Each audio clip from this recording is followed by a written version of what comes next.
त्रिकालनेत्र त्रिनेत्र शूलत्रिशूलगात्रम्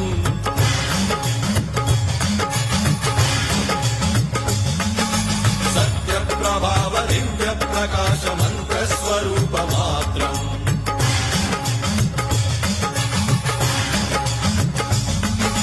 निष्प्रपञ्चादि निष्कलङ्कोऽहं निजपूर्णबोधहम्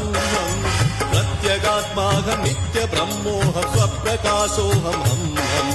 सच्चित् प्रमाणम् ओम्